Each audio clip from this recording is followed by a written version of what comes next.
놀랍고 놀랍습니다. 어떻게 그리스도를 만났는지, 어쩌다가 그리스도 안에서 구원을 얻었는지, 성령이 존재하신다는 의식이 싹 트던 그날부터 우리는 뭔가 달라졌습니다. 아버님, 고아나 가부처럼 내버려 두지 아니하시고 사생아처럼 부모 없는 자를 만들지 아니하시고 성령도 보내시고 하나님 아버지가 되어주시고 늘 구속자로서의 저희들의 생애를 붙들어 주시는 그리스도가 계시기에 진실로 고맙습니다. 아무것도 아닌 나를 성가정의 일원으로 불러주셔서 성부와 성자와 성령 안에 한 자녀의 모습을 갖추도록 우리 모든 구원받은 성도들을 식탁에 불러놓으시고 왕자 중에 하나로 대우를 해주시니 실로 놀랍습니다. 우리의 생각과 마음가짐과 삶의 모습은 허술하지만 그래도 여전히 내 자식이라 칭하신 당신의 호적 안에 들어있는 자녀들에게 베푸시는 주님의 사랑을 우리 잊지 않고 힘내어 달려갈 수 있도록 축복하옵소서.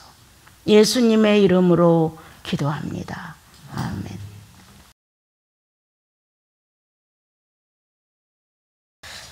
정말 나는 말씀을 사랑하는가? 나는 정말 말씀을 사랑하는가? 그 말씀이 성부이신 하나님께로부터 나왔다고 나는 믿는가? 어떤 생활 중에 나타나는 내 마음 안에 어려움이 왔을 때 말씀이 나를 지도해 주시는가? 이런 것들은 아주 소중한 거예요. 그런데 우리는 왁작지껄한 나 외에 여러 사람이 모인 이러한 상태의 어떤 예배 구조라든가 모임에 있어서 무슨 의미를 서로 나눈다든가 이럴 때는 내 의식이 좀 그런가 하는 마음이 있는데 실제로 나 혼자를 놔놨을 때 사실은 모든 의식이 더 살아나서 하나님께로 막 직진을 해야 되는 게 정상이에요. 그런데 오히려 그렇게 할 수 있는 시간에는 이렇게 낭비하고 저렇게 낭비하고 그래서 이제 주님과의 단독으로 둘이 앉아서 살아있는 자로서의 교제를 나누는 일이 좀 드문 것 같아요. 그래서 사실은 이제 그런 생각을 조금 했었어요.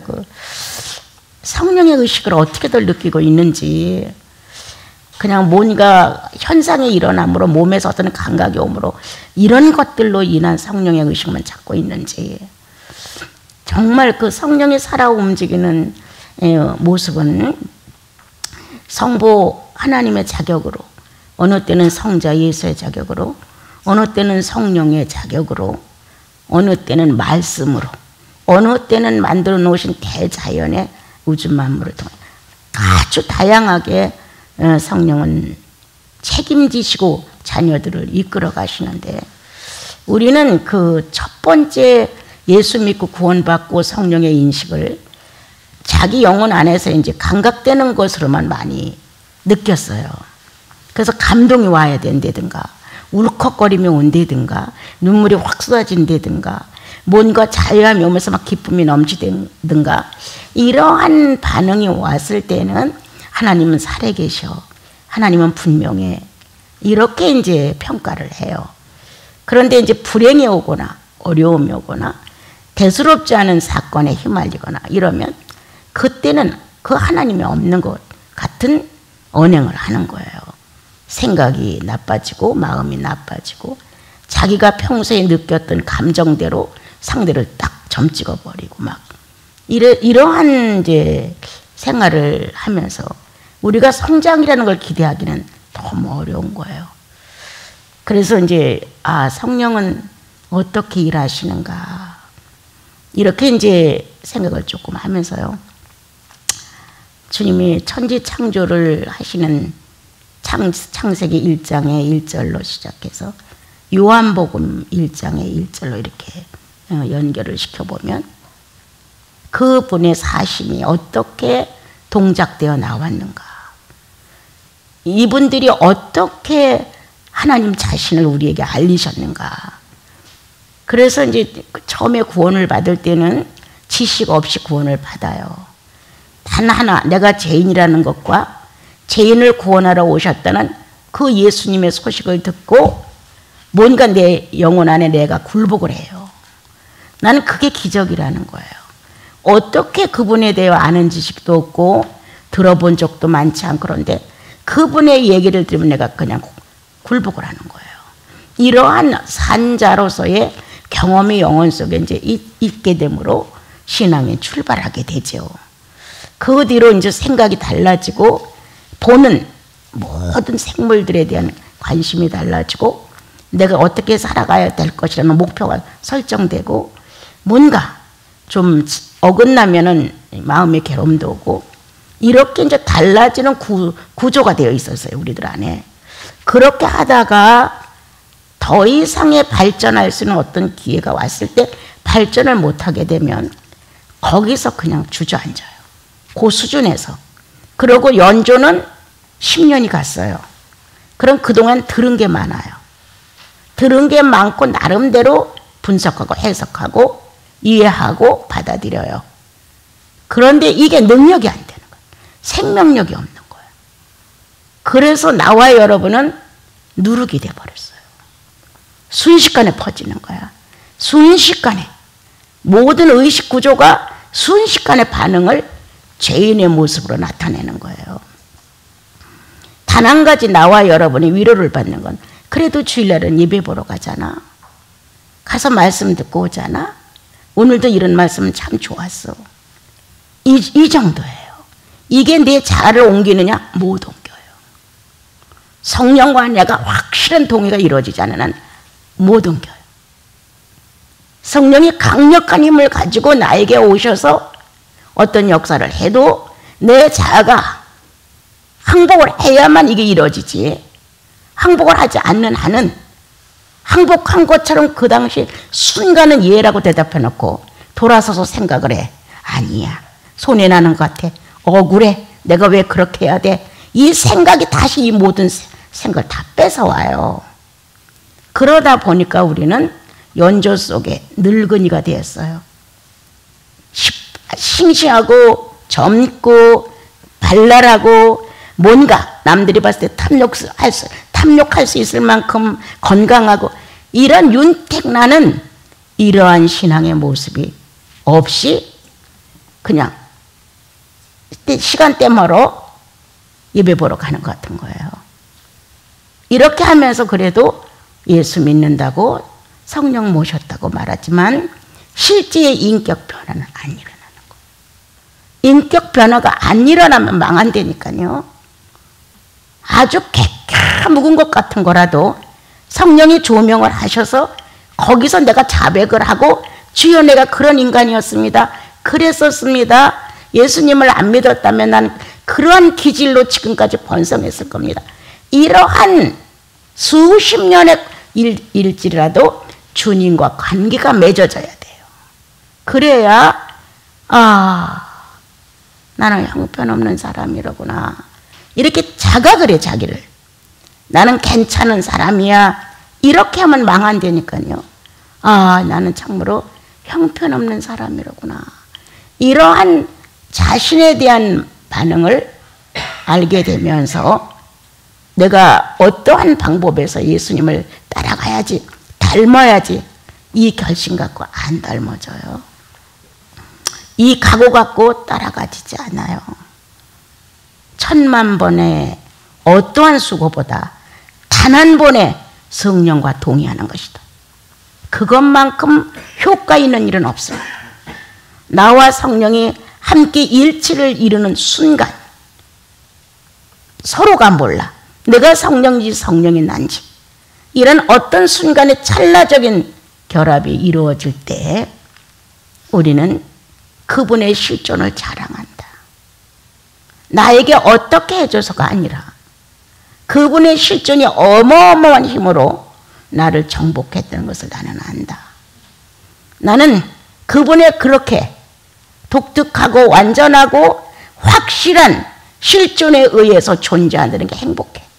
너무 행복해. 어떻게 할 수 없을 만큼. 어린아이가 자그마한 선물을 하나 받으면 좋아서 막 소리 지르고 깡충깡충 뛰잖아요. 그거와 마찬가지예요. 그 실존이 내 안에서 작용하여 뻣뻣한 내가, 오만한 내가, 쓸모없는 내가 합의됐다는 이 사실 속에 나는 깡충깡충 뛰어요. 너무 위대한 거예요.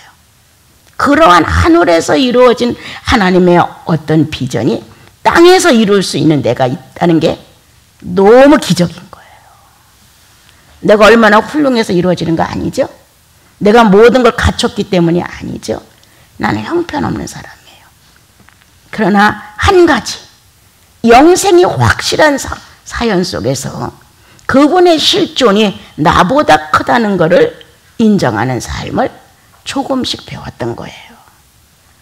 뜨거운 눈물이 뚝뚝 떨어지고 가슴이 아프고 혼자 외마디를 소리를 지를 정도의 사건이 와도 주님과 관계된 삶 속에서 손해나는 일은 결코 할 수 없죠. 그러한 삶을 조금씩 살다 보니까 실질적으로 주님과의 삶이 어떤 것인가를 종교 냄새 하나도 안 펴도 알 수 있더라고요.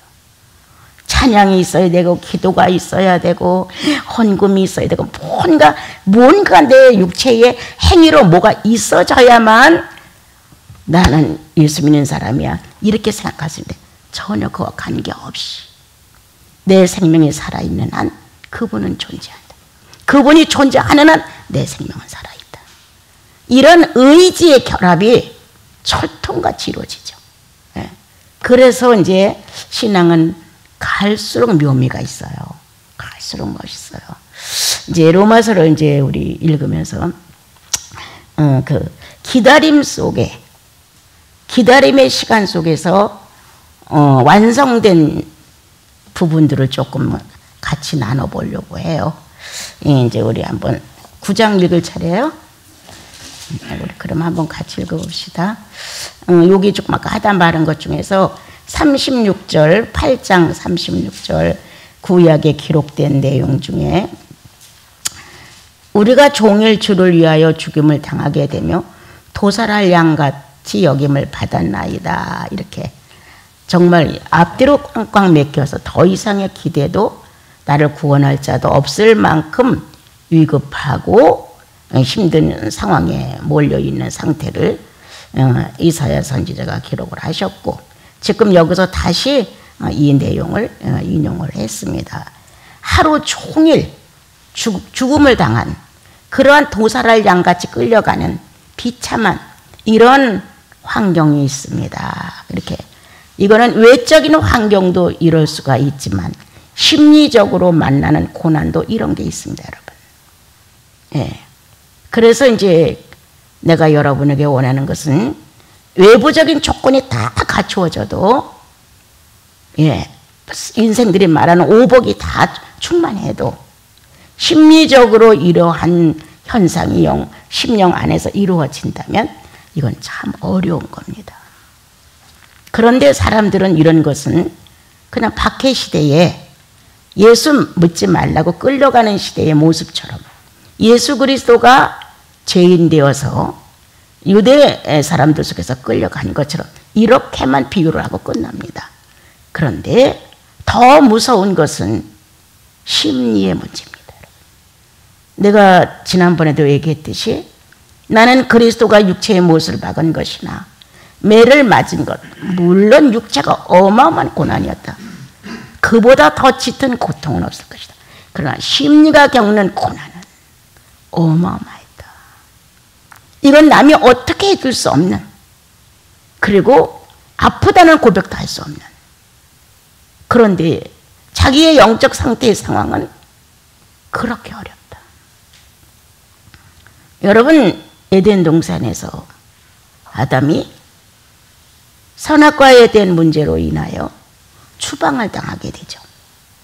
추방을 나가면서 심리의 변화가 어마어마하게 일어난 거예요.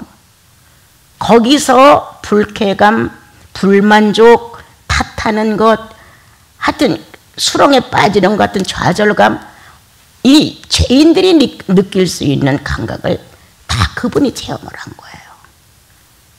그래서 나와 여러분은 예수 그리스도가 만나는 것은 육체가 만난 고난뿐이 아니다. 아담이 에덴에서 추방됐을 때 느끼는 심적 혼란과 어려움과 절망과 이 죽음이라는 의식이 끊어진다는, 하나님으로부터 별도로 떨어져 나간다는 이 공포와 두려움을 아담이 갖고 있었는데, 이 문제를 해결하게 할 수 있는 게 그리스도셨다. 죄를 전혀 모르시는 분의 마음이, 심리가 느껴야 하는 그러한 고통을 받으시면서 당신을 지켜냈다.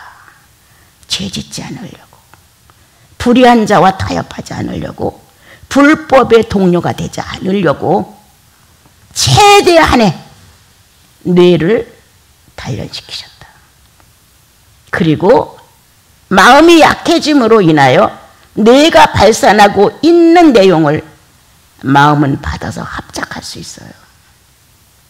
그런데 주님은 이 뇌의 현상도 관리하시고, 마음이 뇌와 합하여 악인과 함께 되려고 하는 그러한 아담의 한 페이지를 주님은 지켰다. 성령은 존재하는가? 뇌의 이런 심적 상태를 성령은 감당하고 계시는 건가? 하나님은 정말 살아계신 건가? 하나님은 없는 건가? 예수 믿으니까 능력적으로 이걸 다 척척척척 해결해 나가는, 그거는 아닙니다, 여러분.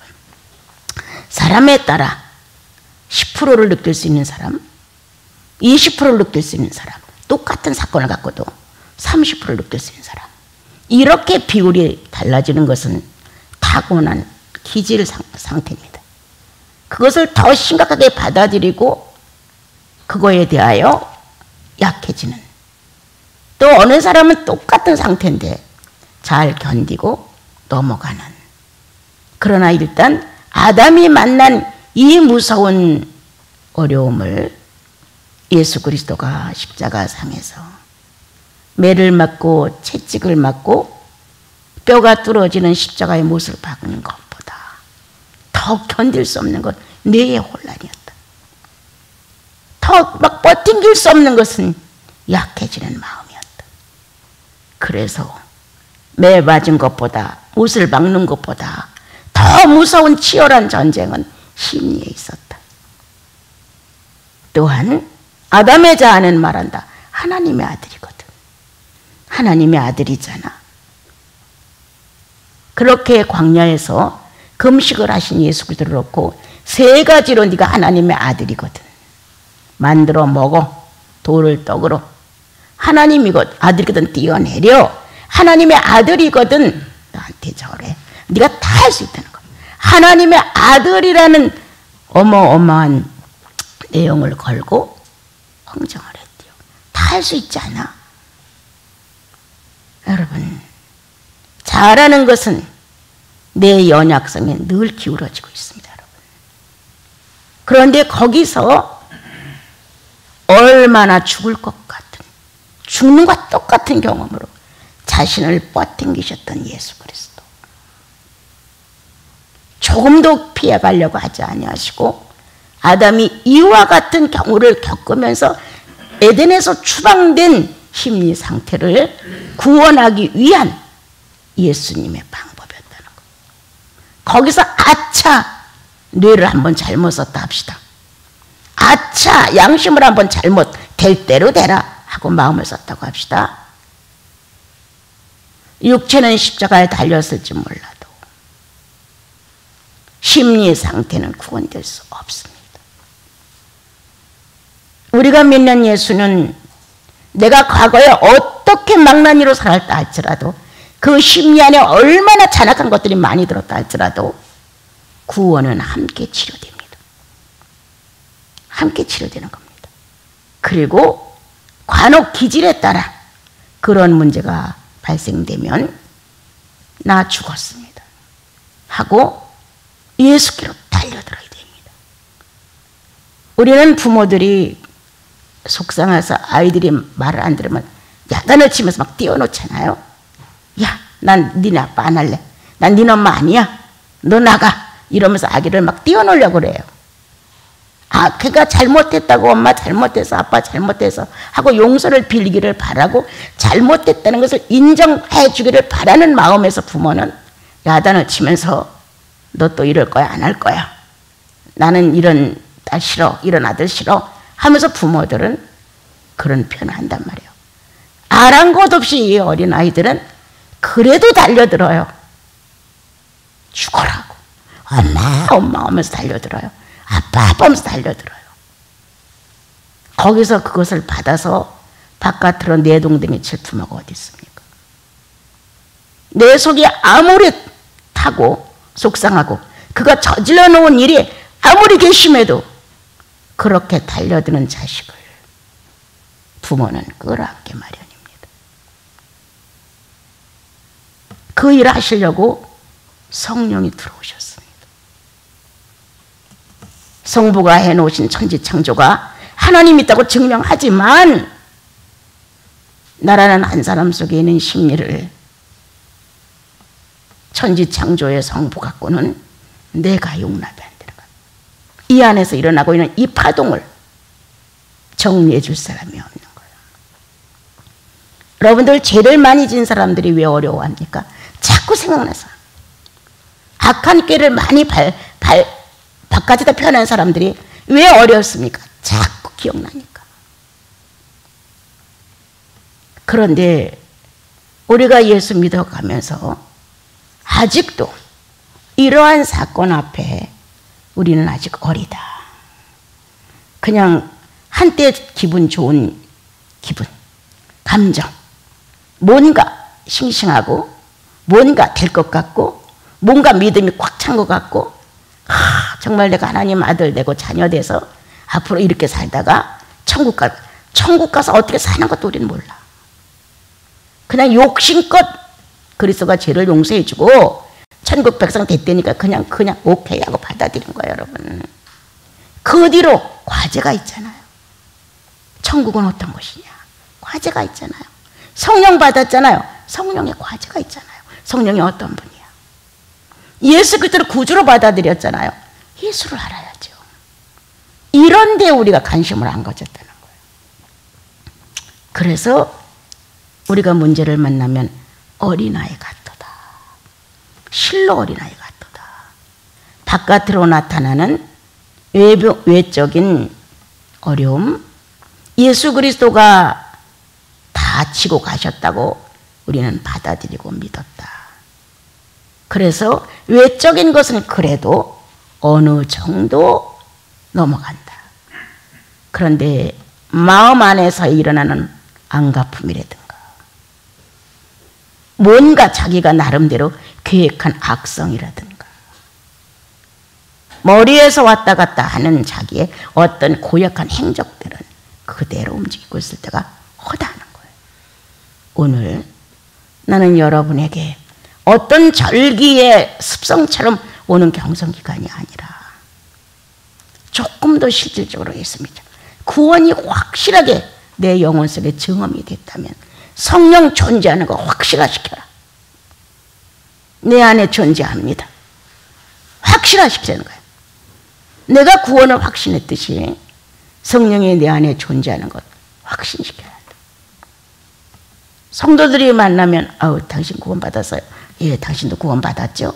이런 인사를 나눴다 합시다. 우리 서로가 안부를 소개했어요. 그렇다면 그 다음에 나와 여러분이 소개되는 건 뭐죠? 성령이라는 거예요. 성령이 존재한다는 거예요. 이렇게 삶을 살아가는 모습이 진지하게 나타남으로 인해서 주님은 내 안에 내 죄의 구세주고 내 영혼의 인격의 구세주라는 사실을 우리는 밝혀야 한다. 밝혀야 돼요. 어떤 자매가 먼저 본 주일날에 제가 그런 얘기를 했어요. 나는 30만 원의 헌금을 정했다가도 아유 조금이 내면 어때? 하고 10만 원을 제치고 20만 원만 내려고 할 때가 참 많다. 마음이 한꺼번에 탁 떨어지면 뭐 100단이라도 그건 다 해야 되는 거지만 그렇지 않을 때가 있을 때는 그렇다라는 말씀을 지지난주가 언제 했어요. 어떤 자매가 그 말씀을 듣고 자기도 그렇게 한 사건에 즉시로 그 자리에서 되돌려서 정상을 했다. 그런 전화를 저에게 했어요. 여러분, 우리는 그렇게 아무렇지도 않잖아요. 그렇잖아요? 뭐 꼭 그렇게 하라는 법이 있어? 내 형편에 따라 뭐 조금 줄일 수도 있지. 이렇게 생각해요. 틀리지 않아요. 또 이 삶의 구조를 아는 우리들은 아유 그래 그렇게 해도 돼. 우리 멋대로의 예수라 이게. 내 멋대로 예수. 그런데 누구와의 결정이었어요? 자기 속에 계신 주님 앞에서 내 인격을 놓고 아 그래도 이 정도는 해줘야지. 이 결정을 했단 말이에요. 상대가 누구였냐면 주님이셨다는 거예요. 그 결정을 무시하면서 인간사로 돌아가는 거예요. 아이 뭐 그럴 수도 있지. 이렇게 해도 돼. 다음 기회는 얼마든지 또 오잖아. 이게 나라는 거예요, 여러분. 그런데 성령은 우리 안에서 아니야. 예. 그것 때문에 어떻게 뭐 큰 문제가 생기는 게 아니면 좀 손해를 봐도 어려워도 예. 그대로 진행을 하는 것. 그게 바로 성령을 인정하는 나와 여러분이에요. 행여나 자라는 과정에서 여러분들이 이제 삶을 살면서 만나는 어려움으로 인하여 머리 안에, 마음 안에 정상적인 사람으로서의 탈선이 있었다고 합시다. 예. 예수 그리스도를 구원의 주로 모시면서 죄가 다 용서됐다. 하나님은 불법을 기억하지 않는다. 라는 말씀에 의해 능력에 대해서 구원을 받았어요. 그러면 그와 같은 인격이 내 안에 존재하는 거예요. 나는 너의 불법을 기억하지 않는다. 나는 너의 과거를 기억하지 않는다. 너의 전부를 다 용서했다. 라는 것으로 내가 구원받고 나에게 그 하나님의 말씀이 인격적으로 들어왔단 말이에요. 그럼 나와 여러분은 의심하지 않고 과거도 용서됐고 난 죄인으로서의 일단 본적이 옮겨졌다. 의인이라는 이러한 자세를 가지고 살아간단 말이에요.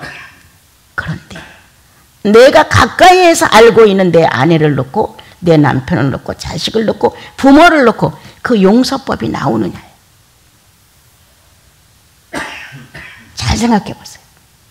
가장 친한 친구를 놓고 그렇게 주님이 내 과거를 내 불법을 기억지 않는다. 100% 용서를 가지고 나와 여러분을 받아들여 주셨단 말이에요. 그럼 그 영역이 있다는 거예요. 나는 성령은 그 영역을 써달라는 거예요. 그걸 써달라. 그건 네 것이 아니라 성령이 네 안에서 역사를 이룬 활동을 하신 업적이라는 거예요.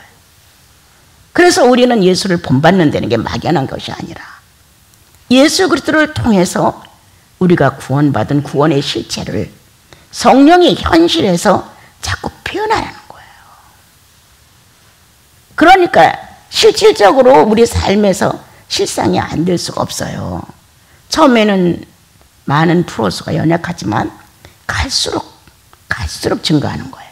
갈수록. 그래서 이제 나도 모르게 여러분들도 모르게 어느샌가 우리는 성숙해지는 거예요. 그러니까 이제 여러분들에게 이제 전달해 질 수 있는 그 말씀은 이렇게 우리가 구원받고 확실한데 우리는 왜 기다리지 않는가? 왜 우리는 주님에 대해서 보고 듣고 만진 바가 될 수 있을 만큼 실감이 없는 것일까? 그것은 내 영혼 안에서 나를 주관하는 나라는 존재의 실존을 발휘할 수 있는 성령을 인정하지 않기 때문이에요. 여러분. 성령을 그렇게 인정한다면 나와 함께 동행하셔서 내가 가지고 있는 인간, 지정의의 인격, 이런 것들을 표현할 수 있는 주님으로 오셔서 그러한 상황을 같이 만들어가는 거거든요. 주님하고 내가 다 100% 성공한다는 건 결코 아니에요. 그래서 예수 믿는 목적이 천국만 가려고 해서는 안 된다는 거예요. 천국은 너희 안에 있느니라 했잖아요. 나와 여러분 안에 있어요. 그게 뭐가 천국인데요? 성삼위와 화목함인가가 천국이에요. 성삼위와 화목하냐? 성부와 창조주로서의 화목하냐? 구속주로서 자신에게 화목하냐? 네 인격을 주관하시는 성령과 화목하냐? 그럼 천국이다 이거예요. 천국은 죽어서 사후의 세계로 가는 막연한 것으로 생각하지 말고 그건 확실히 이루어지는 거예요. 그렇지만 현실이 너무 크다 보면 천국은 미래적이기 때문에 아주 막연한 거예요. 그런데 실질적으로 성삼위 속에 내가 존재하는 삶의 움직임이 살아 생동감이 넘친다면 천국은 내 안에 있어요. 여러분 안에 있어요. 그래서 어느 때는 성부와 함께 역사를 쌓죠. 대부분의 이 성도들은 이제 프로스를 보게 되면 어렸을 때는 성부와의 역사를 쌓습니다. 어느 정도 젊음이 있고 싱싱할 때는 거의 구속주 성자와 역사를 많이 쌓습니다. 그리고 필요한 모든 것들을 구할 때에도 구속주 예수 이름으로 구합니다. 그런데 정말 나와 여러분이 살아가면서 작은 아주 섬세한 작은 것부터 큰 것에 이르기까지의 역사는 성령님과 쌓아갑니다. 이렇게 역사를 쌓아가면서 거기 안에 나의 실존이 존재하는 거예요. 성부와 함께, 성자와 함께, 성령과 함께 했던. 그래서 나와 여러분은 천국을 살아가고 있죠. 천국을 간다라기보다 천국을 살고 있어요. 천국을 살고 있다가 정답일 것 같아 나는. 육체가 잠깐 눈을 감았다고 해서 뭐 어디를 멀리 가는 거 아니잖아요. 존재하니까. 그래서 이 천국론도 조금 우리가 좀 새롭게 가져야 될 것 같아요. 자, 성부하고 다투어, 성자하고 다투어, 성령하고 시비가 돼. 평화가 깨지잖아요. 세 분 중에 한 분하고라도 평화가 안 이루어지면 전쟁인 거예요. 그러면 천국은 아니죠. 그래서 이제 이 주님을 기다리는 사람들, 하나님의 역사 속에 들어가서 완성을 그 시대에 보게끔 해준 사람들이 있어요. 창세기로 돌아가면 아담이 범죄를 했을 때 하나님께서 이제 여자의 후손이야. 여자의 후손이라는 말씀이 전달되기까지 어마어마한 시간이 걸렸어요. 그 중에 누가 여자의 후손이라는데 메시아가 온다는 사실을 영접하고 그 말씀이 그 신앙을 인도하여 간 사람이 몇이나 될까?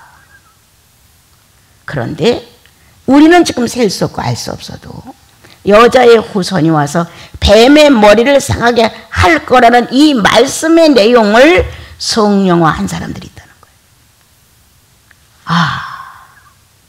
언젠가는 하나님의 거룩한 뜻이 이루어지는데 어떻게 여자의 후손으로 이어질 것이다.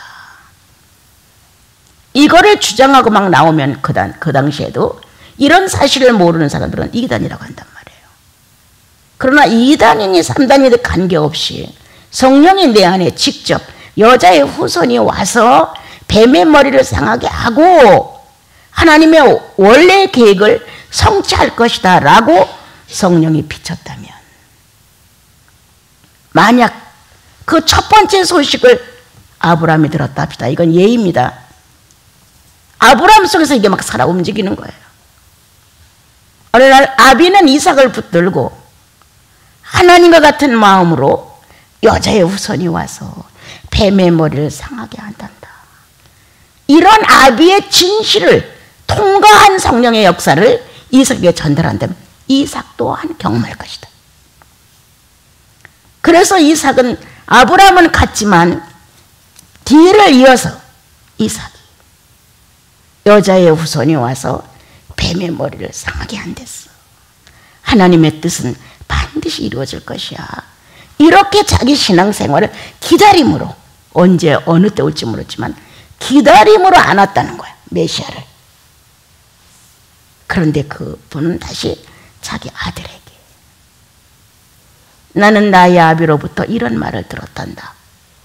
여자의 후손이 와서 뱀의 머리를 상하게 하고 라는 내용을 나는 나의 아비한테서 들었다. 이거를 들을 때 나는 내 영혼의 변화가 있었다. 내가 이 땅에서 존재하는 것은 여자의 후손을 기다리기 위해서다. 이 땅에 내가 존재하는 것은 그 여자의 후손을 증명받고 싶다. 너도 이 아비 시대에 이루어지지 않았다면 너의 시대에 이루어질 것이냐 아니냐? 이렇게 믿음을 뒷받침해주는 부모의 이 싱싱한 성령 경험한 태도가 야곱에게 전달됐다고 합시다. 이렇게 하나님의 거룩한 역사에 기다림을 이어준 사람들이 있다는 거예요. 주님. 다시 주님은 말씀하셨죠. 이사야 7장을 통해서 처녀가 잉태하여 아들을 낳을 것이야. 구체화시켰죠. 이제 막연히 여자의 후손을 기다리던 그들에게 새로운 의식의 하나님의 선지자가 나타나 그 시대에 맞는, 그 시대의 의식으로 깨우칠 수 있는 단어로 바꿨다는 거예요. 여러분, 내가 이거 깨달을 때 놀랐어요. 여자의 후손으로 알았던 그때 정확하게 처녀가 잉태하여 아들을 낳을 것이요, 이건 이 시대에 맞는 사건이었다고 딱 가슴에 오는 거였어요. 그래, 우리는 너무너무 태만하게 예수 믿으니까 그러한 하나님의 점진적인 밝힘에 대하여 우리는 의미가 없는 거예요. 사랑하는 여러분들 안에 주의 지성이 발달하여 하나님의 말씀을 내가 알고 있는 범위보다 월등히 조금만 희생하면 의미가 없는 사람들이 있어요. 여러분, 희생해야죠. 자기 영토로 확보하기 위해서 하나님의 계획을 내 생전에서 내 것으로 체험하기 위해서 희생해야죠. 안 한다는 거예요. 탄식한다. 왜? 기다림이 없다. 시대의 변천에 따라 확실하게 하나님이 지금 드러내려고 하는 내용에 대하여 우리는 희생하지 않는다. 이렇게 여자의 후손이 처녀가 잉태하여 왜 이렇게 바꿨을까? 이런 생각을 조금은 가졌었어요. 그리고 너무 정확하다. 이건 명확하다. 아주 뚜렷하다. 그렇게 하고 있는 나에게, 난 무식한 사람이잖아요. 그런데 주님은 그 시대에 맞았다는 거예요. 그만큼 발달이 됐다는 거예요. 그리고 알아들을 수 있었다는 거예요. 여자는 막연했지만 처녀의 잉태설이라는 것은 있을 수 없잖아요. 근데 그걸 받아들일 수 있는 사람이 있었다는 거예요, 여러분. 우리들의 이론으로 어떻게 처녀가 아기를 낳아? 누구나 똑같은 말이잖아요. 어떻게 아기를 낳아? 의학적으로도 과학적으로 이건 있을 수가 없잖아요. 그런데 이 사실을 믿을 만한 성령의 사람이 있었다는 거예요. 엄청나게 놀랐죠, 그 당시에. 아, 그렇구나. 하나님의 사건을 좀 더 받아서 바깥으로 출발시킬 수 있는, 아, 그렇구나. 그런데 정말 무식하기 짝이 없고 교회도 제대로 못 가는 주제에 자, 그런 거를 안고 씨름을 한 게 아니겠어요. 주님이 출애굽기에서 이스라엘 민족을 산 밑으로 부르시면서 가까이 오지 마라. 내가 그들에게 돌격할까 두렵다. 옛날 성경 그렇게 번역됐어요. 지금은 어떻게 되는지 모르죠. 내가 그들을 침노할까 두렵다. 내게 너무나 가까이 오면 내가 돌격할까 두렵다. 이렇게 이제 그 기록을 하셨는데 그게 제대로 이해가 안 됐었어요. 왜 그랬을까? 왜 그렇게 하셨을까? 이렇게. 그런데 이제 어느 날 그게 내 마음에 해결이 되는 거였어요. 참 이건 누구한테 물어볼 수도 없고 아무것도 책자도 없는 나로서는 어떻게 이렇게 했을까? 밑으로 와서 하나님을 만나고 하나님의 음성을 듣고 더 잘 믿으면 됐지 왜 그랬을까? 그런 나중에 이제 영혼 안에 자그만 또 해답이 오는 거예요. 나를 감당 못한다. 감당할 수 없다. 시련도 감당할 수 있는 시련만 주신다며요. 주님께서. 감당할 수 있어야지. 이 이상만 높아가지고 하나님을 구할 게 아니라 내가 정말 그분의 그러한 실존을 감당할 수 있느냐. 감당할 수 있어야 된다. 이러한 내용이 밝혀졌어요. 자, 그러면 처녀가 잉태하여 아들을 낳을 것이라는 이 말씀을 전달하는 이사야부터 마리아가 등장해서 처녀의 파트를 이기까지 얼마나 시간이 또 걸렸어요. 그 기다림을 이어준, 맥박을 이어준 사람들이 있다는 거예요, 여러분. 거기서 여물어 가는 거예요. 아까 예화를 들었죠. 아브라함이 첫 번 들었다면 두 번째 사람이 이어줘, 세 번째 사람이 이어주면서 완성을 했는데 어디까지? 처녀가 잉태하여 아들을 낳기까지라는 문구가 나올 때까지 유지가 되다가 완성을 보는 거예요. 거기까지. 기다림 속의 완성. 여러분 이해되죠? 지금 무슨 말인지? 무겁게 받지 마세요. 하나님의 말씀을 가볍게 받아야 돼요. 아, 그렇구나. 내가 너무 어렸구나. 몰랐구나. 주님에 대해 내가 관심이 없었구나. 내 의식 구조가 주님을 너무 멀리 했구나. 이렇게 이제 반성과 뉘우침을 가지면서 들어보는 거예요. 주님이 여러 번 와서 이렇게 건드릴 수 있어요. 연영 핑계 대지 맙시다, 우리. 정말 이 주님에 대한 갈망이 어느 정도 있으면 내가 노력하는 것 이상으로 날 찾아오시거든요. 네. 나는 여러분께 솔직히 고백합니다. 나 성경 보고 몇 시간 막 하다가 누우면 못 일어나요. 몇 시간 못 일어나요. 정말 아무것도 하기 싫어요. 어제도 오늘도 몇 시간을 하고 나니까 아, 나 잠깐 누워야 돼. 하고 누워서 2시간 반을 그대로 죽은 척하고 있었어요. 그럼 내가 얼마나 많이 했냐? 그건 아니야. 살아있다는 의미를 그분께 전달하고 지금도 이 나이에 성경을 펴서 팔이 아프도록 뒤적이고 들고 이게 구약까지 합쳐서 무거워요. 이렇게 하면서 이거였군요. 이렇게 그분의 말씀을 조금 더 진지하게 사랑할 수 있다는 것, 가까이 할 수 있다는 것, 그럼을 통해서 뭔가 내가 살아있다는, 성령을 유전시키는 일을 하고 있다는 것. 성령을 유전시키는. 우리가 자꾸 포기하고 나이 먹어서 힘들고 어떤 것도 제대로 우리가 못하잖아요. 소화도 안 되는데 뭐 나이 먹으면 어떤 기능이 그렇게 훌륭해요? 기능이 다 약해지는데 예수 찾는 기능만 약해지지 않으면 돼. 난 그것만 소원이에요. 소화도 안 될 수 있고 안 들릴 수 있고 안 보일 수 있고 이도 망가질 수 있고 다 망가질 수 있어요. 그러나 주님 찾아 내가 주님의 생존을 받은 자로서 삶을 살아가는데 그거 있으면 돼. 오늘 거기서 거기까지 이사야가 처녀라는 사실로 완성을 보는 순간까지 많은 사람들이 기다림 속에서 성령을 통하여 창세기 3장을 완성해져가는 줄을 이어줬다는 거. 그리고 이사야는 월등히 성령에 한 번 더 디든 깊이가 처녀가 잉태하여 시대가 바뀌어졌어요. 자, 이게 가능한 일이냐?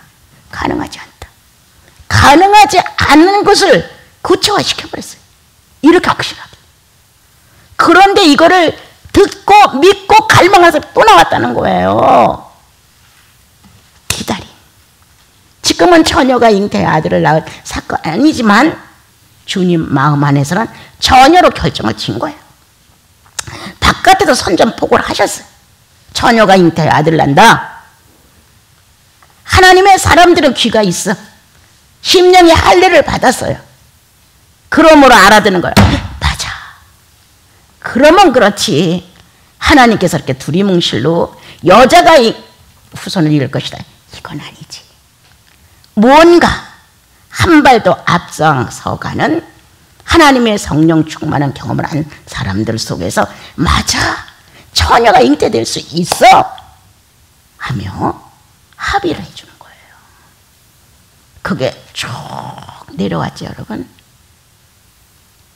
마리아가 가브리엘 천사의 방문을 받고 당신 뜻대로 하시옵소서까지가 완성의 또 한 시대에 거기까지 왔다는 거예요.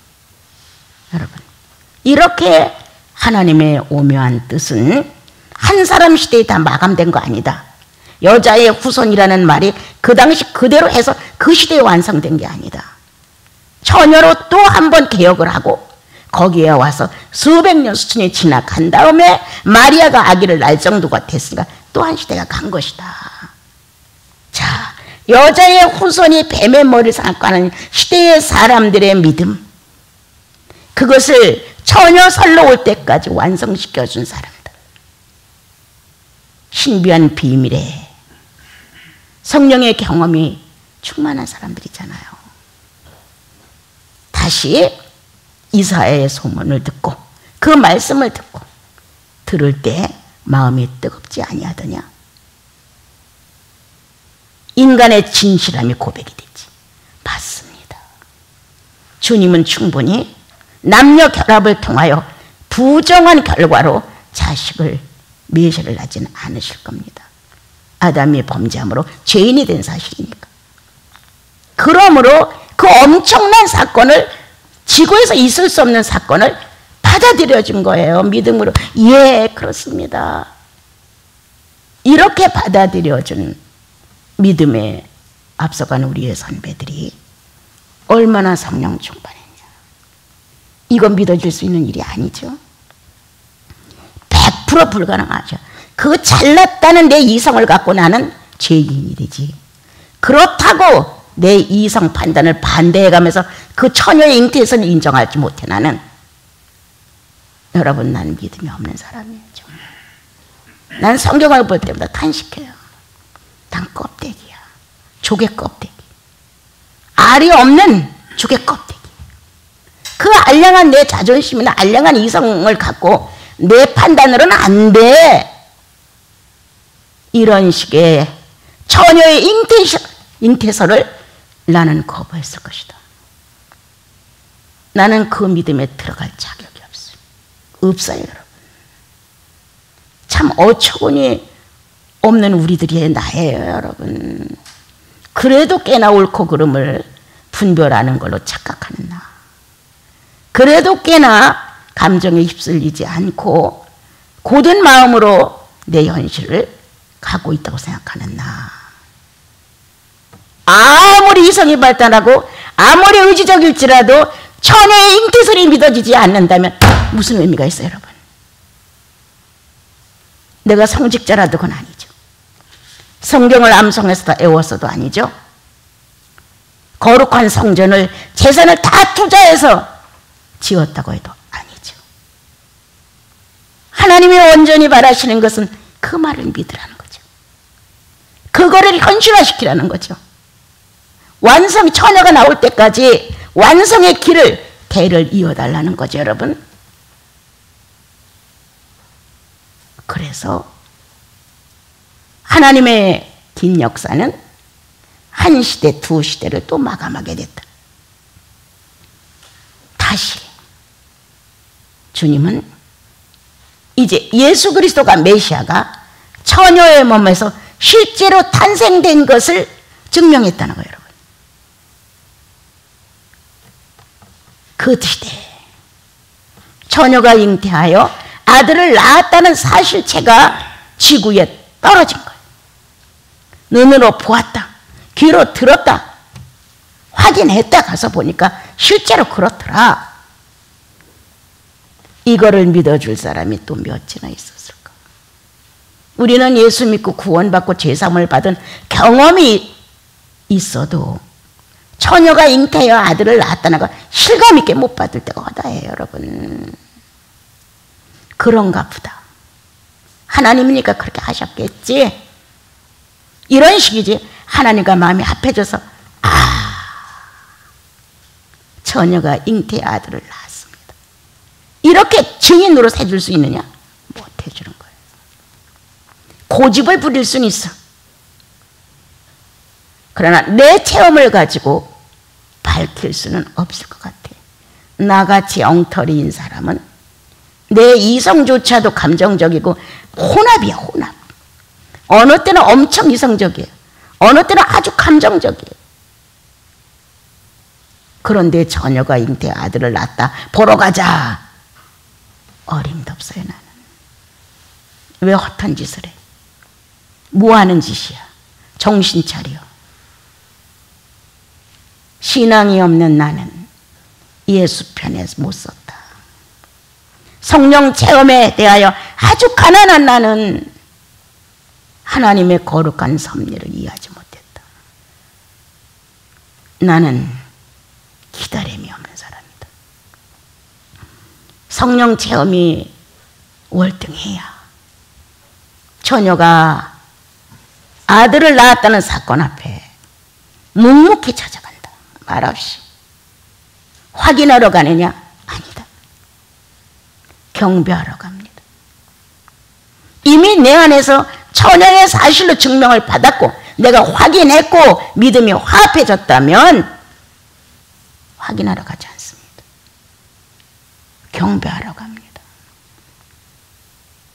아무 말 없이 아내에게도 알리지 않고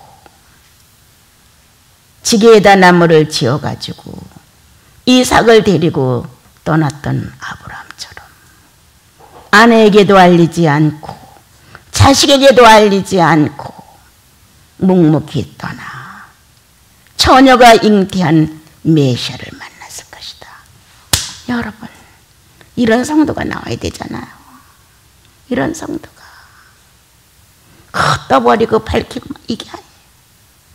나는 이 아브라함의 이러한 자태가 엄청 나를 숙연하게 해서 옛날에 어떻게 저 사실을 안 알렸을까? 어떻게 얼마만큼 하나님과 친목이 깊었으면 아내에게 그걸 알리지 않았을까? 왜 가는지에 대해서도 이삭에게 말 한마디 하지 않았을까? 이 과묵함, 하나님과의 관계, 그런 게 나를 참 많이 도전해 줬어요. 오늘 삐뚤어진 나, 기다림 없이 하나님의 거룩한 섭리를 이어줄 만한 성령 체험이 없는 나를 탄식해 봅시다. 정말 그 시대에 나는 그럴 수 있었을까? 아무 말 없이 처녀가 잉태했다는 사실의 내용을 듣는 순간 이미 마음 안에 믿음이 결정진다. 가서 경배하리라. 자기 마음에 한 보화, 예수께 내놓고 싶은 진실,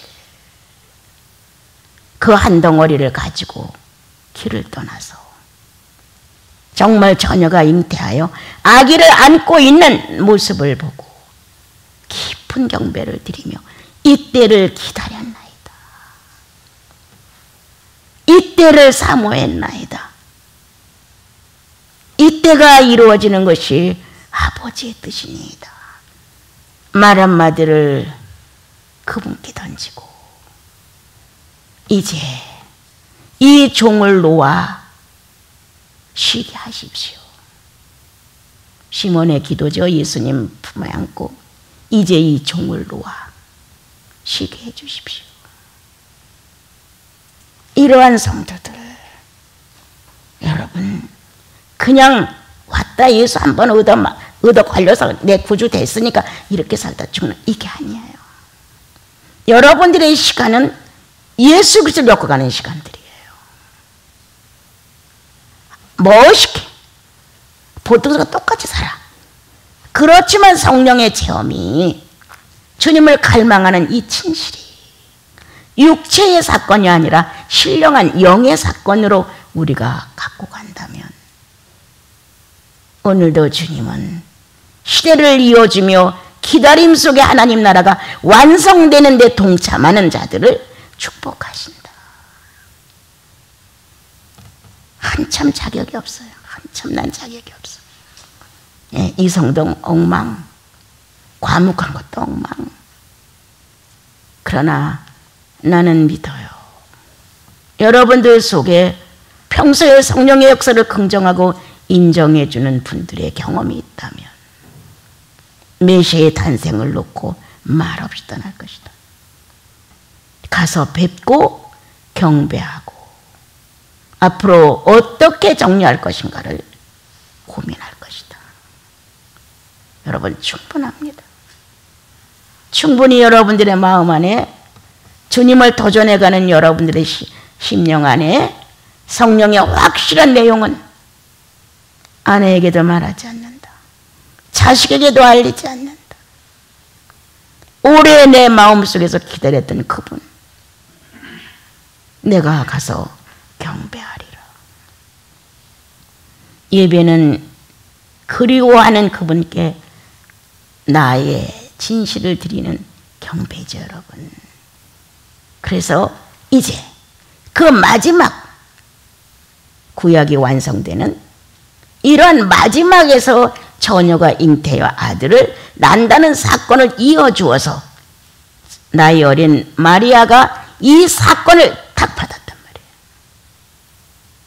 받아서 예수 그리스도를 배웠고, 그리고 어느 날 그리스도를 탄생시켰고, 이와 같은 현실을 확실하게 하나님의 구약 창세기로부터 이사야를 거쳐서 마리아에까지 와서 해결을 했습니다.